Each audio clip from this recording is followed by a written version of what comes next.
Assalamualaikum. Waalaikumsalam. Wah, semangat sih teman-teman. Assalamualaikum warahmatullahi wabarakatuh. Waalaikumsalam warahmatullahi wabarakatuh. Alhamdulillahirabbil alamin wa bihi nasta'in wa la ilaha semua kabarnya? Alhamdulillah, luar biasa. Allahu Akbar. Wahyu udah fokus untuk belajar hari ini? Udah, Bu. Udah, bagus. Oke. Hari ini kita akan belajar tentang apa? Ada menggunakan sosial media. Ada menggunakan sosial Media. Yang pertama, Ibu mau tampilin tentang video. Kalian simak baik-baik ya.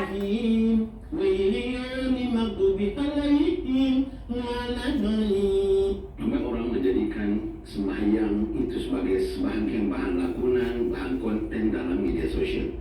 Soalnya mereka bolehkah dijadikan sembahyang itu sebagai konten dan bahan lakonan? Jawabannya tidak boleh, dan hukumnya itu yang haram. Kalau sembahyang bermula dari Islam dan kita niat sehingga memberi salam, tidak dibolehkan dijadikan sebagai konten dan bahan lakonan. Kalau nak buat konten itu pun dibolehkan untuk pendidikan, contoh nak ajar anak-anak cara sembahyang betul. Nah, ada video mengenai parodi dari ibadah sholat. Tapi ketika ada seorang ustadz yang nyampein video tersebut yang membahas tentang adanya larangan untuk menjadikan ibadah itu sebagai candaan, komentarnya malah miris banget kan. Coba lihat di sini. Lah, Om, lu kenapa? Atau serius amat, Pak? Atau serius amat, Om? Bergaul makanya start. Kayak gitu mencontohkan nggak kalau itu adalah ciri-ciri umat muslim yang beradab? Tidak. Mungkin di antara kalian, di antara kita atau lingkungan sekitar kita masih banyak orang-orang yang miris, yang tipis sekali pemahamannya tentang akhlak bermedia sosial, adab bermedia sosial. Nah, jangan sampai kita nih udah sadar kalau ternyata beradab di dalam media sosial itu penting, tapi kita nggak ngelakuin kayak gitu. Nah, Ibu harap tujuan kita mempelajari itu untuk lebih memahami kalau ternyata di Islam itu adalah selain dari ajarannya yang bikin ajaran agamanya yang bikin tenang, tapi juga ia mampu menenangkan orang lain. Kayak contohnya nih, tentang huru hara video viral yang belakangan ini tentang yang haji 2 bulan. Ada yang tahu nggak? Tahu. Wahyu tahu nggak? Tahu, Ibu. Kronologinya kayak gimana, Yuk? Tahu nggak? Kronologinya. Haji, Bu. Lagi lamaran. Iya, lagi lamaran. Kenapa, Kimal? Akmal. Oh iya, terima kasih. Iya, jadi ibunda dari siapa? Torik Iya. Halilintar itu bilang kalau ternyata anaknya harus dipanggil haji gitu karena ia udah berangkat haji waktu Dari 2 umur bulan. 2 bulan. Padahal panggilan haji sendiri itu yang pertama itu cuma ada di mana? Di Di Indonesia. Indonesia. Terus juga emang udah dihitung haji kalau udah umur 2 bulan pergi ke haji, pergi ke tanah suci? Belum. Cuma ibadahnya aja yang sah. Tapi ketika dia balik, itu nggak menggugurkan kewajiban dia untuk berangkat haji. Jadi kan ada miskomunikasi nih. Dia di satu sisi beritanya udah kesebar di media sosial, udah banyak banget huru haranya. Terus di sisi lain Toriknya nanggung malu, nanggung kesel, bahkan terancam untuk gak jadi nikah. Kalian tahu itu nggak? Enggak, Bu. Nah, makanya itu tuh dampak dari media sosial yang nggak seharusnya kita sembarangan ngomong, sembarangan buat ngasih tahu informasi atau apapun kalau kita nggak punya dasar dari itu semua, gitu ya. Nah, jangan sampai kita jadi korban atas kasus kesalahpahaman orang lain, ataupun jangan sampai kita jadi pelaku untuk kesalahpahaman orang lain. Dalil dari bab ini ada di Quran surah Al-Hujurat surat ke-49 ayat 6. Boleh Ibu minta tolong untuk dibacakan, Lutfiah? Saja, Bu. Iya.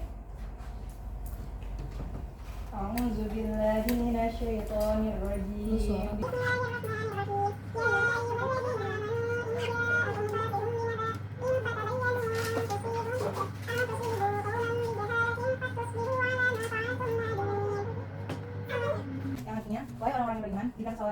informasi datang kepadamu membawa suatu berita, maka telitilah kebenarannya, agar kamu tidak mencelakakan suatu kaum karena keburukan atau kecerobohan yang akhirnya kamu menyesali perbuatan itu.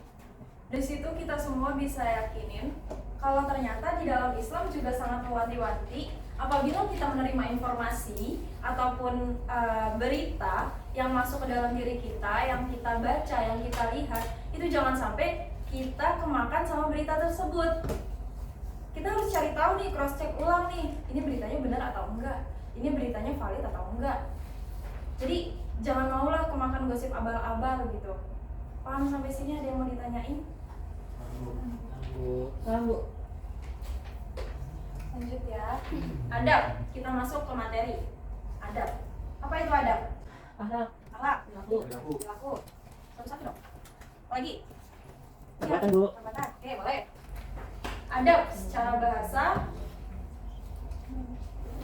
Adab secara bahasa artinya adab istiadat, menunjukkan suatu kebiasaan, betul tadi etiket, pola perilaku yang ditiru dari orang-orang yang dianggap sebagai model. Secara istilah, adab adalah kebiasaan dan aturan tingkatan praktis yang memiliki muatan nilai, baik yang diwariskan dari satu generasi ke generasi berikutnya. Jadi di sini penjelasannya, adab itu adalah suatu kebiasaan yang dilakukan oleh orang lain, perilaku atau tindakan yang dilakukan oleh orang lain, namun kejadiannya berulang dan diakui oleh masyarakat banyak, itu namanya adab. Dan di sini ada, kalian perlu tahu juga tambahannya, adab itu ada dua, adab yang baik dan buruk. Adab yang buruk. Tapi di Islam sungguh kita harus menerapkan adab yang baik pastinya. Oke, yang kedua untuk sosial media. Jadi kalau sosial media apa? Biasanya kita buat ngapain tuh? Berinteraksi. Foto, mendapatkan informasi. Bagus.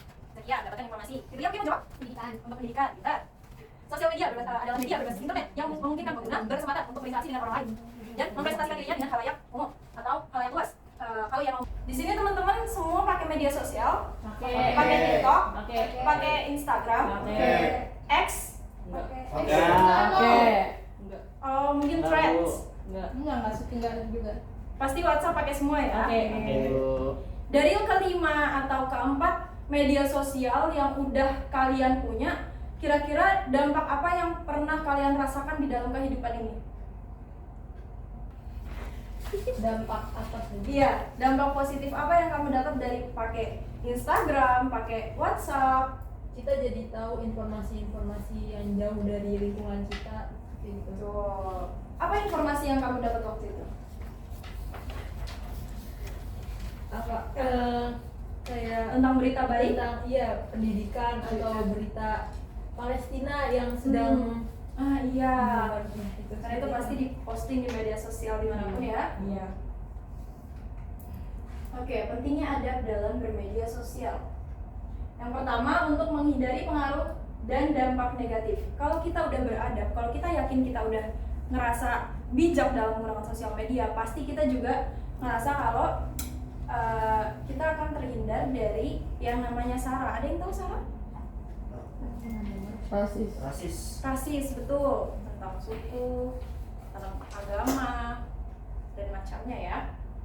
Kemudian memberi keamanan dan kenyamanan bagi diri sendiri dan orang lain. Coba bayangin kalau kita asal komentar gitu di postingan artis-artis atau orang lain deh bilang gini, kayak siapa ya, kayak Fuji gitu misalnya, komentar itu banyak banget, ini lihat dia awalnya Madrid gitu, pernah tahu? Misalnya kayak orang seperti itu. Coba bayangin kalau kita jadi Fuji gimana, sedih nggak? Sedih. Terus orang yang ngelihat komentar kita jadi mau ikutan, mau ngiris, mau kesel, itu macam-macam nggak? Iya. Belum lagi kalau kita dilain sama orang lain yang lihat komentar kita ya, ayo semoga lu jerawatan kayak Fuji gini gitu kan. Bisa aja kayak gitu.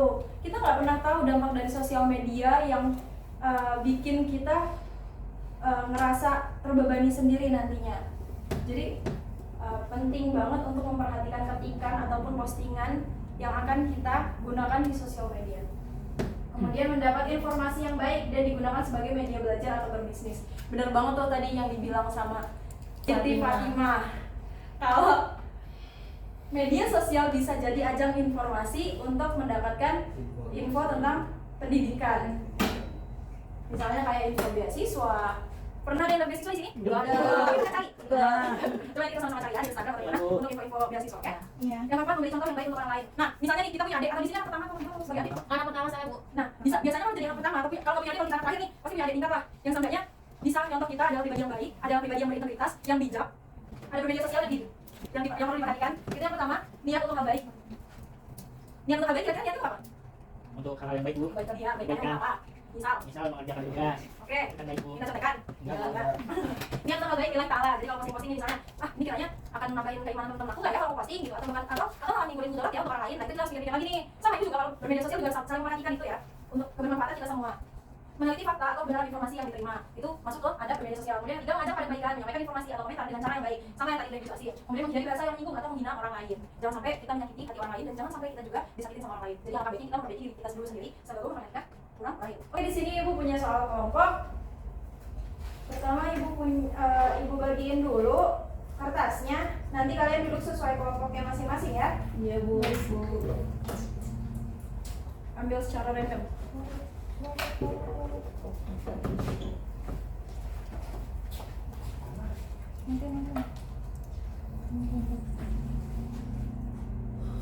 Iya kamu kesini saja. Kelompok 1, kelompok 2, kelompok 3.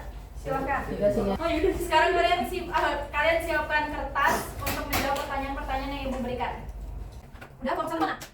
Saya. Oke, kelompok 2. Saya bu. Kelompok 3. Tanya. Oke, kok cantik. Nih, ini ada 3 soal masing-masing dijawab sesuai nama kelompoknya. Kelompok 1 jawab nomor 1, kelompok 2 jawab nomor 2, dan kelompok 3 jawab nomor 3. Setelah itu, kalau udah selesai, langsung angkat tangan dan baca jawabannya. Oke? Baik bu. Ini yang ngerjain satu orang kan ya bu? Udah selesai? Bu. Udah, kelompok 1 udah selesai? Udah. Masya Allah. Coba, siapa yang mau baca hasil diskusinya? Salam sampaikan dari kelompok berapa, terus anggotanya siapa aja. Oke. Assalamualaikum warahmatullahi wabarakatuh. Waalaikumsalam warahmatullahi wabarakatuh. Ya, kami dari kelompok 1 ya yang beranggotakan saya Siti Fatimah dan Irfan Maulana ya. Di sini saya akan menjawab kuis dari ibu guru kita. Ya, pertanyaan, berilah 2 contoh pengalaman pribadi dalam menerapkan adab menggunakan sosial media. Di sini kami menjawab ada 2. Yang pertama, membuat status di WA tentang poster Islami di bulan Ramadan. Yang kedua, yaitu meng-share atau mengirim kajian-kajian Islami ke teman. Sekian dari kami, kurang lebihnya mohon maaf apabila kurang dari. Assalamualaikum warahmatullahi wabarakatuh. Waalaikumsalam. Kelompok 1 rewardnya. Wow. Oke, bagi 2 ya. Bagi dulu. Oke, kelompok 3, siapa yang mau jawab? Aku Zakia, aku Zakia. Jadi ya berdiri, kami salah, kenapa anggotanya siapa aja? Assalamualaikum warahmatullahi wabarakatuh. Waalaikumsalam warahmatullahi wabarakatuh. Jawaban dari kelompok 3 tadi kita izin ada sosial dan karisma adalah karena dengan sadar kita menjadi tahu diri kita dan kita bisa menjadi manusia yang integritas dalam hidup yang lebih baik. Kurang lebihnya, mohon maaf. Assalamualaikum warahmatullahi wabarakatuh. Waalaikumsalam warahmatullahi wabarakatuh. Untuk kelompok 2 ya udah siap? Ya bu. Coba. Berdiri ya Siapa bu. yang jadi kelompok Saya bu. Oke, mau dimulai? Ya.